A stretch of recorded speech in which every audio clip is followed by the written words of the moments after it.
Nah, Trump nggak ngerti itu. Nah, lalu seakan-akan dengan membawa 2 kapal induk, semua tentaranya sekian. Coba 1 kapal induk 5.000 orang. Iya. Kalau Iran tidak menyerang pangkalan Amerika di situ, justru itu yang digunakan oleh pangkalan perang Amerika untuk menyerang dia, kan? Itu Memiliki keunikan dalam arti kata keberanian moral. keberanian moral. Ya, kamu bisa lihat dia hidup di tengah-tengah itu, dia bertahan aja, kan. Sekarang kita lihat udah dihabisi sekian banyak, dia tetap melawan, kan. Mengapa selat itu penting? Itu minyak yang dibawa ke Jepang, ke Asia, termasuk ke kita, itu lewat Selat Hormuz. Iya. Nah, artinya dengan Iran menutup Selat Hormuz, dia seakan-akan menggampangkan bahwa saya bawain 2 kapal induk, saya pasti menyerah. Ternyata enggak, kan? Nah, artinya apa? Karena dia enggak tahu bahwa ada faktor bukan sekedar kekuatan fisik, tapi ada faktor psikologis historis yang dimiliki oleh Iran. Nah, ini yang dipakai oleh mereka. Coba yuk bayangkan, Ali Khomeini mati sekarang. 3 pemimpin tentaranya juga mati. Tapi tetap bertahan. Nah itu Prof, mungkin memang secara... Nggak usah makan setahunan. 3 bulan aja perang ini akan berlanjut. Coba aja lihat berapa banyak yang akan kehilangan kerugian. Ya. Secara terutama ekonomi ya, Prof. Ekonomi dan militer. Militer, pasti. Nah, oleh karena itu kita harus siap. Nah, saya berharap karena kedekatan Prabowo dipuji-puji oleh Trump di Dewan itu, persoalannya pasti tidak mungkin Prabowo sendirian. Dia harus cari teman, bersama-sama, berhadapan, dan mau berdialog dengan... Dalam arti harus ada yang memberitahu Trump. Karena ini kan masih 2026 dan dia masih ada beberapa tahun lagi. 3 tahun. Karena memang separahnya efek sampingnya ini bisa terjadi perang berkali-kali. Ini baru Timur Tengah. Kemudian urusan Greenland belum selesai. Dan lain-lain. Dan kita tahu tujuan Trump adalah untuk menjadi otoriter di dunia. Selamat datang di Dian dalam Idean Hargonggong. Kali ini kami akan membahas apa yang sedang terjadi di dunia ini secara global, di mana dari belahan dunia manapun sedang membicarakan dan mungkin sedang ketar-ketir ya Prof. Karena bisa dibilang ini sebagai embrio dari Perang Dunia Ketiga. Kalau menurut Prof. Anhar bagaimana? Memang Presiden kita, Jenderal Prabowo, itu pernah mengatakan begini, kalau saya ke pertemuan tokoh-tokoh pemimpin-pemimpin dunia, salah satu yang menjadi keprihatinan kemungkinan akan terjadi Perang Dunia Ketiga. Gitu. Ya, tapi saya kira, memang ada juga yang mengaitkan peristiwa penyerangan Israel kepada Iran dan kemudian gabung dengan Amerika. Ada juga yang mengatakan bahwa ini gejala perang dunia, tapi saya kira saya kira tidak sampai sejauh itu, sebab kita lihat misalnya Cina dan Rusia yang tadinya berkawan dengan mengadakan perang bersama, latihan perang bersama dengan Iran, sampai sekarang nggak ada suaranya, kan? Itu. Nah, tapi sebenarnya posisi Iran itu memang posisi unik di Timur Tengah. Kenapa tuh, Prof? Kenapa? Karena dia dikelilingi Arab, kan? Iya. Dan anutan agamanya juga berbeda, kan? Syiah dan Sunni. Arab itu kan seluruhnya Sunni. Syiah sendiri dia di situ. Iran. Iya. Itu, tapi terlepas dari itu, begini, Iran itu sejak apa namanya Hammurabi itu kan nenek moyang dia Hammurabi. Memang termasuk bangsa yang memiliki keunikan dalam arti kata keberanian moral. Keberanian moral. Ya, kamu bisa lihat dia hidup di tengah-tengah itu dia bertahan aja kan. Sekarang kita lihat udah dihabisi sekian banyak, dia tetap melawan kan. Dalam perangnya pun belum ada yang membantu ya, Prof? Iya, udah ada yang membantu. Kenapa saya katakan unik? Pertama dia dikelilingi Arab dengan segala macam dan sekarang dia dikeroyok oleh dua negara yang memiliki kekuatan militer yang jauh lebih besar. Amerika dan Israel. Amerika dan Israel. Walau ada perbandingan di TV tadi saya lihat, kelihatan jomplang banget. Secara kekuatan militer ya, Pak? Militer. Tapi kan persoalannya bukan hanya kekuatan militer kan. Iya. Ada kesanggupan kekuatan psikologi dari bangsa itu untuk mempertahankan diri. Nah, saya berikan perbandingan dengan kita. Ketika kita mempertahankan kemerdekaan, kita kan melawan Belanda dengan senjata yang jauh di bawah kita. Iya. Iya, kita di bawah kan. Kita belum punya tentara, bahkan tentara kita kan kita bentuk. Betul. Tapi mengapa kita bisa bertahan? Karena kita punya kemampuan tidak hanya fisik, tapi kemampuan psikologi bahwa sesuatu yang harus saya pertahankan, saya harus pertahankan. Itu yang terjadi pada Iran sekarang. Ya, nah, tetapi kenapa itu terjadi? Karena latar historis. Yang pernah menjadi kerajaan besar, Hammurabi, dan segala macam yang lainnya. Dan dalam proses memang ada bagian yang juga perlu dilihat ketika pecah antara Pahlavi itu yang dijatuhkan tahun 79 itu raja Iran yang anaknya sekarang Sheikh of Iran. Pahlavi ya. Itu dikuasai Amerika. Selama kekuasaan Pahlavi dijatuhkan oleh Khomeini dan Khomeini selama kekuasaan Pahlavi itu kayak dikejar, jadi dia menyingkir. Terakhir kalau tidak salah di Perancis dia tinggal. Dari Perancis dia ke Iran gitu. Nah, lalu kemudian lalu kemudian dibangunlah kekuatan Islam Syiah sampai sekarang. Dan dia yang memulai revolusi tersebut ya, revolusi menjadi Khomeini. Republik Islam. Iya, gitu. Makanya saya terus terang karena pengetahuan latar belakang sejarahnya, saya kok tidak yakin kalau Iran ini akan dikalahkan secara gampang. Seperti yang dikehendaki oleh Amerika kan, supaya menyerah saja. Masa sampai utusan Amerika yang untuk berunding itu mengatakan begini, ini kok aneh, Trump ngomong, udah dikepung begitu kok tidak mau menyerah. Masih melawan ya? Iya, melawan. Padahal kapal induknya Amerika 2 dibawa ke sana.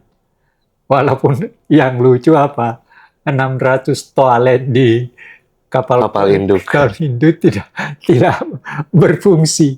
Nah, ini apa yang penghadapan Amerika terhadap Iran, menurut saya Trump tidak memiliki pengetahuan historis terhadap Iran. Menurut saya, Karena kenapa? Dia seakan-akan menggampangkan bahwa saya bawain 2 kapal induk, saya pasti menyerah. Ternyata enggak kan? Nah, artinya apa? Karena dia enggak tahu bahwa ada faktor bukan sekedar kekuatan fisik, tapi ada faktor psikologis historis yang dimiliki oleh Iran. Nah, ini yang dipakai oleh mereka. Coba yuk bayangkan, Ali Khomeini mati sekarang. 3 pemimpin tentaranya juga mati. Tapi tetap bertahan. Nah itu Prof, mungkin memang secara tadi ya latar belakang historis psikologinya memiliki keberanian moral itu ketika pemimpin utamanya dihabisi dengan segala tentaranya juga dihabisi, tapi kemudian kita melihat Iran setelah itu menutup Selat Hormuz. Oh itu ya, nah, baru saya mau ngomong itu. Keberanian dia sementara ada kapal induk Amerika 2, iya.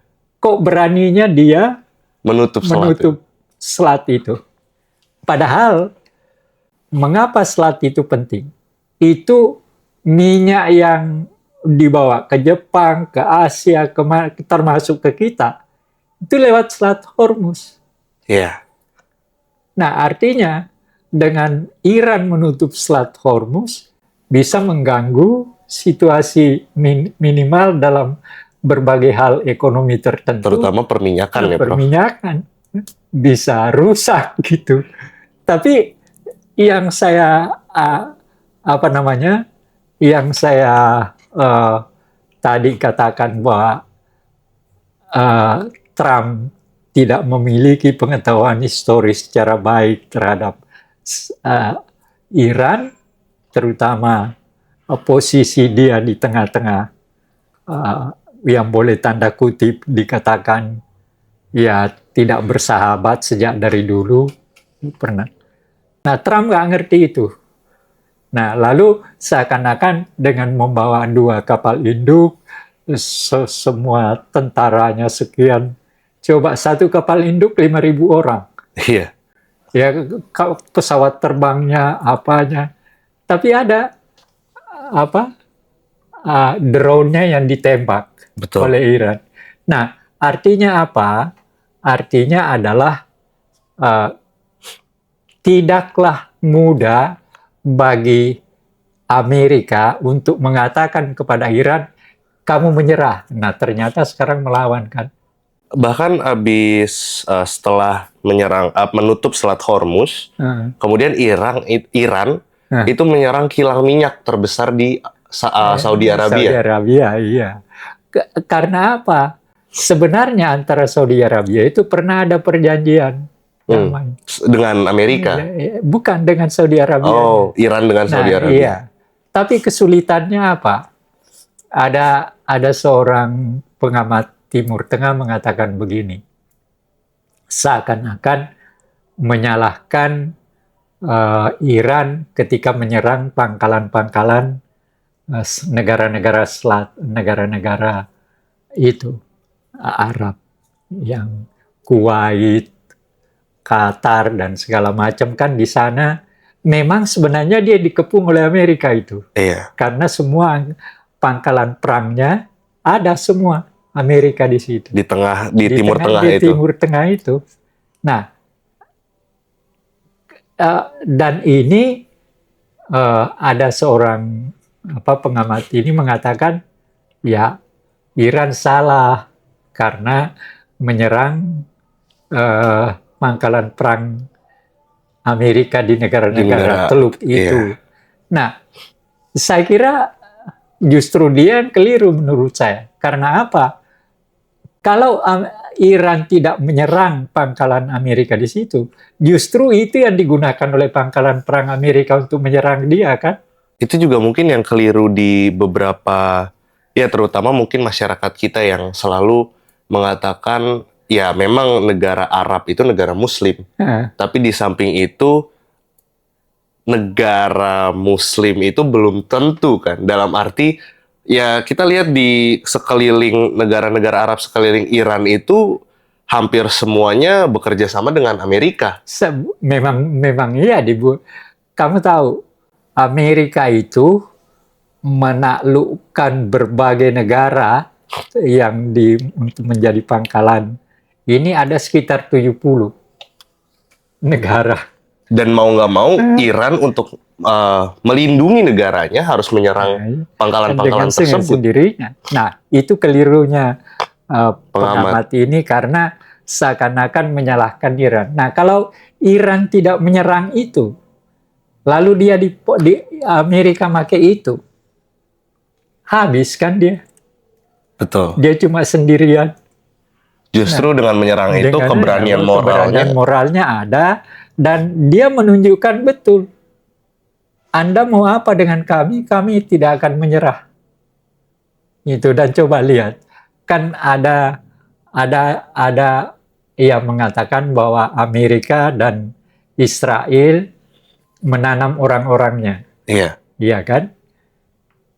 Tapi setelah Khomeini meninggal, coba aja di TV lihat demonstrasi. Betul. Rakyat Iran menangis kehilangan pemimpin utamanya. Iya. Jadi hal-hal ini yang saya lihat, baik Israel maupun Amerika, pemahaman psikologi historisnya terhadap Iran terlalu dangkal. Bahkan mungkin diremehkan ya, Prof. Iya, kelihatannya Trump kan begitu. Setelah Khomeini meninggal, Trump pidato seakan-akan meremehkan gitu. Nah, ternyata kan enggak. Ternyata sampai sekarang malah bertahan. Sekarang yang pegang kendali itu 3. Presidennya, lalu Mahkamah Agungnya, lalu satu lagi tokoh Muslim. Jadi yang pegang kendali kekuasaan pemerintahan sekarang dipegang oleh 3 pemimpin utama mereka, yang dengan lembaga Mahkamah Agungnya, kemudian tokoh agamanya yang setingkat dengan Khomeini, lalu Mahkamah Agung. Jadi artinya apa? Sejak tahun 79, Iran sudah berusaha menata diri sebagai sebuah negara yang, karena apa? Dia tahu bahwa dia tidak disenangi. Tahu kok mereka bahwa sekeliling saya tidak senang dengan saya. Semenjak revolusi Ruhollah Khomeini. Tahu dia bahwa saya ini, malah dikatakan ada buku yang pernah saya baca, ada 2 negara yang dianggap negara setan. Apa aja itu, Prof? Karena Korea Utara sama Iran. Oke. Oleh Amerika. Dan Eropa Barat waktu mereka masih benci. Jadi ini apa yang kita bicarakan ini adalah suatu hal yang menurut saya penting sekali untuk melihat bahwa kemampuan sebuah bangsa mempertahankan diri tidak hanya sekedar fisik, tapi ada semangat psikologis yang harus menjadi penopang dari kekuatan fisik itu. Dan ya tadi saya bandingkan Iran dan kita. Iya. Kan itu. Menariknya di situ menurut saya. Jadi kalau kita mau mengambil apakah akan terjadi perang lama? Akan lama. Kalau Amerika mau memaksa Iran untuk menyerah, pasti tidak akan, insya Allah tidak akan terjadi. Ya, semoga lah ya. Iya, dan kalau melihat semangat yang, nggak tahu apakah yang di TV itu benar, tapi saya harap benar. Kalau melihat kenyataan itu, perang ini akan lama. Ya paling tidak 1 bulan lebih lah. Mungkin lebih. Nah, kalau tadi Karena kemampuan Iran tidak hanya fisik yang ada pada dirinya, tapi harga dirinya sebagai bangsa itu yang mau dirusak oleh Trump kan. iya, Iran itu bukan bangsa Arab, oke. ya. Itu bangsa sendiri memang. Nah, makanya dia seakan-akan dikepung oleh bangsa Arab kan. Nah, Berarti mungkin negara Republik Islam yang iya, hanya sendiri dia mempertahankan. mempertahankan diri, tidak mau diperintah oleh Amerika, dan sejak dari awal mempertahankan supaya Palestina itu dimerdekakan, ya memang hanya Iran. Kalau kita lihat tadi secara psikologis dari morality Iran, Nah, kalau kita lihat dari psikologis terutama mungkin Amerika Serikat itu bagaimana, Prof? Karena nah, kita lihat meremehkan kan. iya, ya.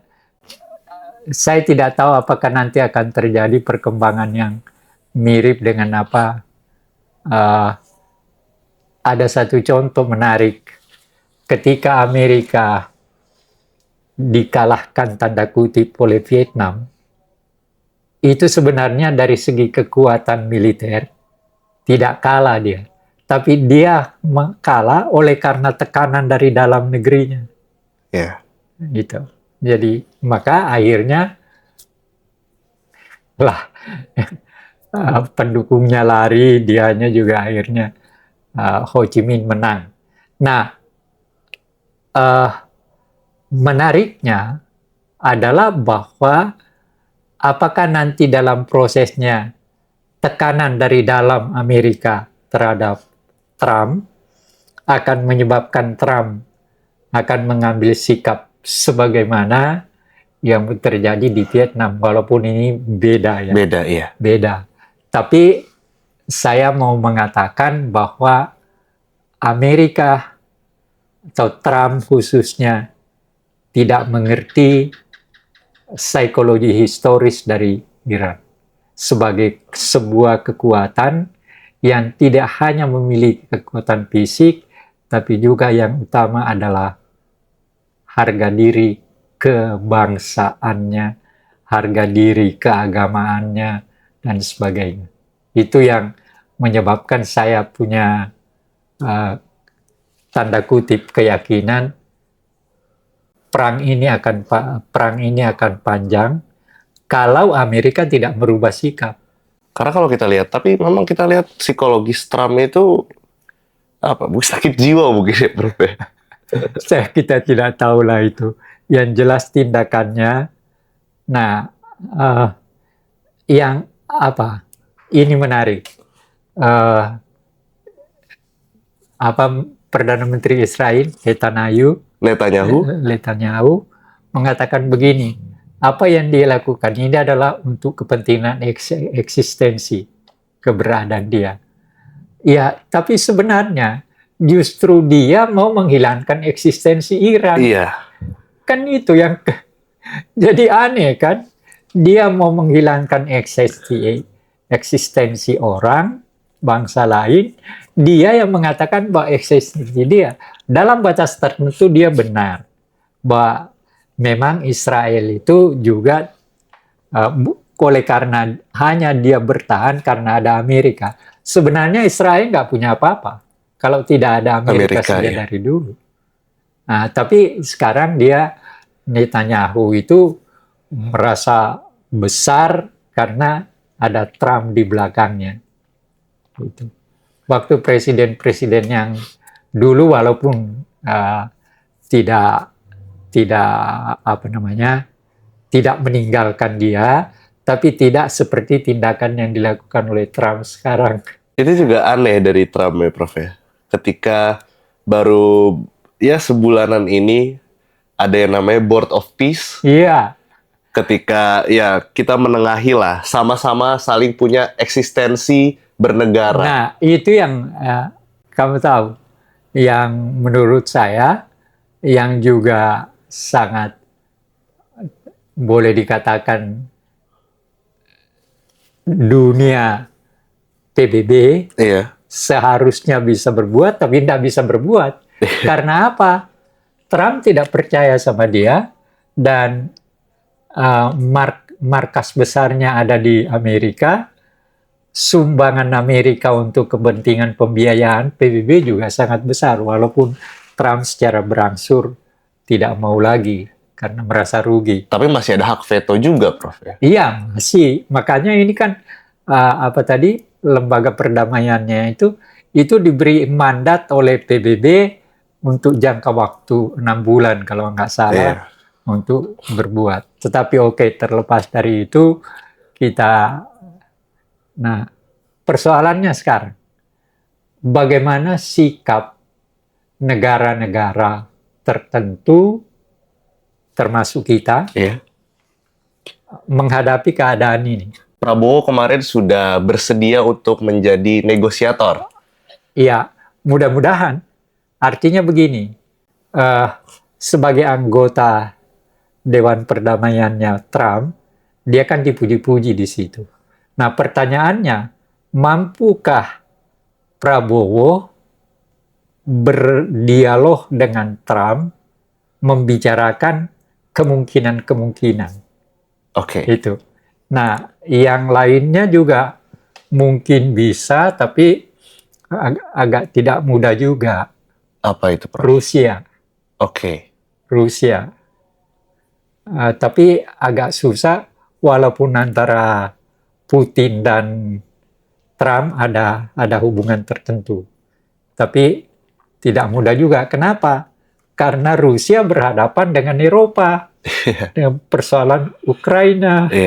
Jadi itu sebabnya saya mengatakan dua buku ini keliru analisis, mengatakan bahwa tidak terjadi perang, tidak akan terjadi perang besar. Nah, terjadi kan? Itu. Jadi inilah yang apa yang harus kita ambil. Kita harus bersiap menghadapi keadaan dunia. Dalam arti kata bahwa perang ini akan panjang. Ya, nggak usah makan setahunan. 3 bulan aja perang ini akan berlanjut. Coba aja lihat berapa banyak yang akan kehilangan kerugian secara terutama ekonomi ya, Prof. Ekonomi dan militer pasti. Nah, oleh karena itu kita harus siap. Nah, saya berharap karena kedekatan Prabowo dipuji-puji oleh Trump di Dewan itu, persoalannya pasti tidak mungkin Prabowo sendirian. Dia harus cari teman, bersama-sama berhadapan dan mau berdialog dengan Trump. Dan benar-benar menjadi mediator ya, mediator untuk perdamaian. Jadi bukan karena kita di Board of Peace, terus kemudian kita bersama dengan malah Amerika. Kalau Prabowo mau menggunakan itu, tidak akan jalan. Jadi sekarang piece of itu Dewan Perdamaiannya, sebagai orang yang mendukung dan menjadi anggota, ada kesempatan bagi Prabowo untuk berdialog karena sebagai anggota ini. Tapi apakah Prabowo mampu merubah sikap tertentu dari Trump? Nah, itu masih pertanyaan. Tapi tujuannya adalah perdamaian bagi Iran juga. Iya, perdamaian antara Iran dengan Israel dan Amerika. Itu persoalannya. Nah, pertanyaannya, siapa pemimpin yang bisa berteman dengan Prabowo, mengajak berdialog? Nah, kemungkinan ada yang mengatakan begini, kemungkinan Turki, karena Turki juga dekat. Nah, dekat dengan dia tidak pernah bermusuhan dengan Iran, dan juga tidak pernah presidennya sekarang itu cukup dekat dengan Trump juga. Nah, jadi ada dua. Rusia, ada yang mengatakan Rusia, tapi persoalannya Rusia berhadapan dengan Eropa. Itu. Tapi taruhlah uh, kalau mereka bertiga bisa meyakinkan Trump supaya perang ini diakhiri karena Anda tidak bisa mengalahkan seenak perutnya dengan Iran. Yakin saya akan hal itu. Kekuatan Iran tuh sangat ini ya. Kekuatan harga diri itu. Dan ini terlihat. Kau bunuh saya punya pemimpin, silahkan. Tapi saya punya pemimpin yang lain yang sudah siap. Ini yang tidak. Ini yang menurut saya kurang dipahami orang mungkin. Ada yang menarik satu lagi, Prof. Jadi selain di tengah-tengah perang ini, karena imbas untuk negara kita sendiri, imbas konflik Israel dan Iran, Kementerian Haji mengimbau untuk tunda jemaah ke Tanah Suci. Iya, memang iya. Kemudian satu lagi, baru hari ini, MUI desak pemerintah Indonesia untuk mundur dari Board of Peace. Wah, itu. Tapi bagaimana cukup rasional sebenarnya MUI. Yeah. Tapi begini, tidak mudah bagi Prabowo untuk itu. Karena baru juga memasuki ranah tersebut juga ya. Jadi enggak, agak rasional iya. Sangat. Tapi tidak mudah untuk melaksanakannya. Baik sebagai Presiden Republik Indonesia maupun Prabowo pribadi, karena sudah terlanjur melangkah. Nah, satu-satunya jalan bagi saya, Prabowo bersama, mungkin dia tahu, Prabowo sendiri tahu kan siapa di antara pemimpin yang bisa berteman untuk menggunakan kesempatan berdialog agar perang ini dihentikan. Jangan kasih tahu Amerika secara terus terang bahwa you bermimpi untuk menaklukkan Iran. Tapi kalau solusi secara general dari problematika di dunia ini bagaimana? Iya, sebenarnya begini, kesulitannya itu karena Amerika mau menjadi kekuatan otoriter dunia. Kan itu persoalannya. Dulu waktu Perang Dingin kan dua kekuatan. Jadi ada Amerika sama Eropa Barat, ada Uni Soviet dengan Eropa Timur. Jadi seimbang kan? Iya. Nah sekarang nggak ada. Rusia hanya mempertahankan diri. Nah di situ juga menurut saya kekeliruan Eropa Barat melihat Rusia setelah hilang Uni Soviet seakan-akan Rusia tidak punya apa-apa. Padahal Rusia itu pernah juga menjadi negara besar sebagai sebuah kerajaan. Iya. Nah ini yang tidak dipahami. Nah Putin mengambil itu. Mengambil psikologi historisnya juga. Bahwa kami ini pernah menjadi bangsa besar juga. Kami tidak bisa seenaknya Anda mau mengini seperti Ukraina, Anda mau ngambil begitu saja masuk NATO, nggak bisa. Kalau dia bertetangga dengan kami tidak mau. Nah ini yang menurut saya kurang dipahami juga. Jadi ada berbagai hal memang dunia sekarang. Belum ada Cina yang... Iya, belum lagi Cina. Nah, jangan sangka bahwa Cina tidak punya pemikiran imperialistis. Ada juga.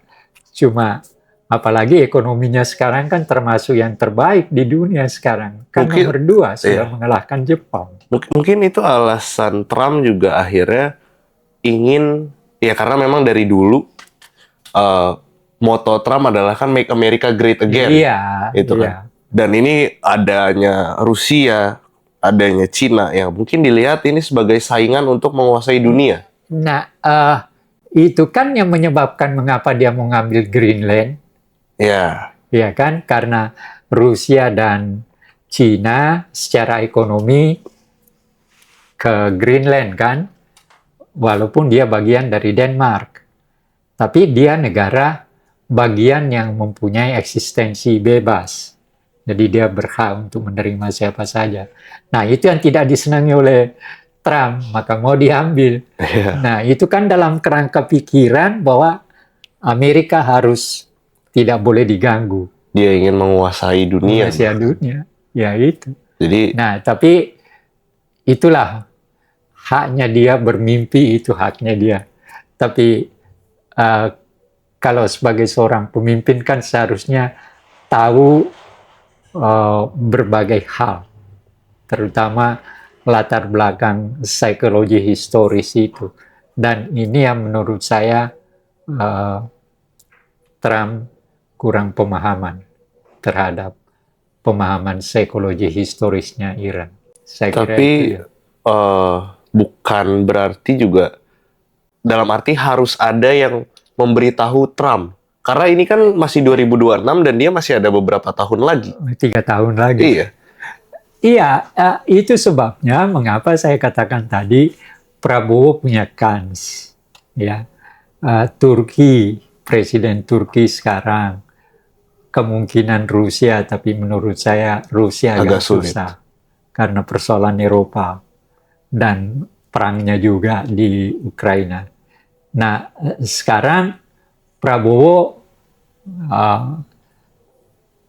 bisa sebagai orang yang sudah punya pengalaman di luar negeri juga. Prabowo itu kan 8 tahun di Inggris. Iya. Dan keliling Eropa Barat dia. Makanya bahasa Inggrisnya bagus kan.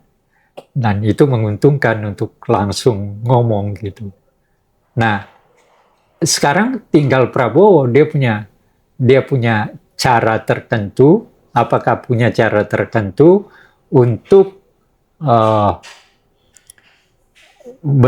mengajak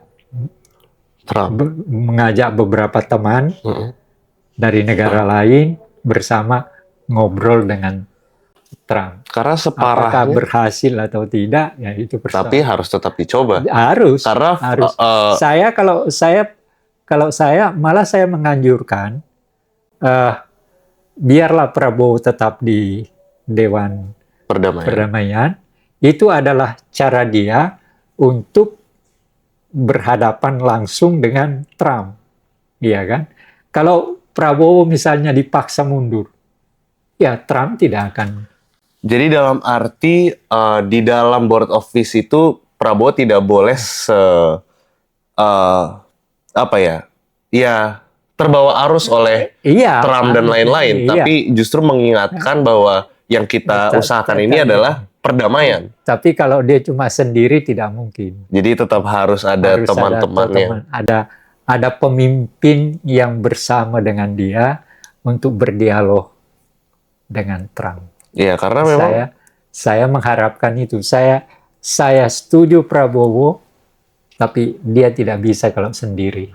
Karena memang separahnya efek sampingnya ini bisa terjadi perang berkali-kali. Ini baru Timur Tengah. Kemudian urusan Greenland belum selesai dan lain-lain, dan kita tahu tujuan Trump adalah untuk menjadi otoriter di dunia. Ya, mudah-mudahan entah apa yang kita bicarakan ini sekedar adalah sesuatu untuk memberikan suatu pembelajaran juga ya, Prof. Pandangan-pandangan tertentu tentang berbagai persoalan yang berkaitan dengan apa yang sementara di sebagian wilayah dunia ini sedang terjadi. Karena kalau kita nggak pahami juga, kita bisa mendapatkan efek sampingnya ya, Prof? Iya, pasti dapat kita. Bensin harganya sudah naik. Iya, pasti. Dan lain-lain. Dan lain-lain, belum nanti yang lain. Banyak yang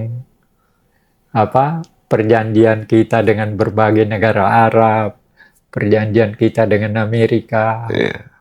Itu yang harus kita pahami juga sebagai rakyat ya, Prof. Iya. Jadi ya mudah-mudahan lah. Jadi saya sepakat Presiden Prabowo mengambil langkah, tapi dia tidak bisa kalau sendiri.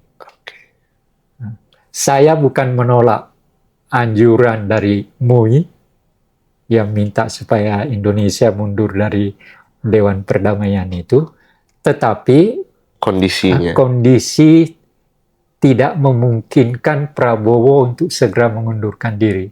baik sebagai presiden ada dampaknya maupun sebagai pribadi. Dan negara kita. Iya, tentu. Presiden kan negara kita.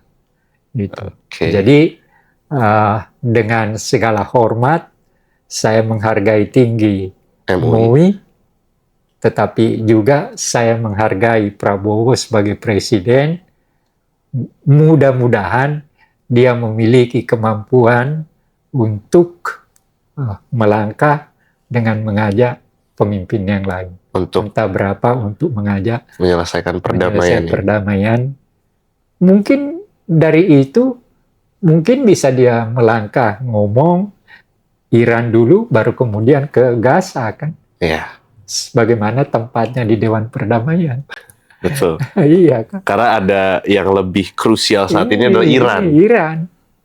Iya. Ya, karena kalau terus-terusan berlanjut, ya semua akan rugi. Semua akan rugi. Oke, Prof. Oke. Terima kasih. Sampai di sini pembahasan kita kali ini. Mudah-mudahan banyak yang mendapatkan pembelajaran dan manfaat. Kita ketemu lagi di kesempatan berikutnya.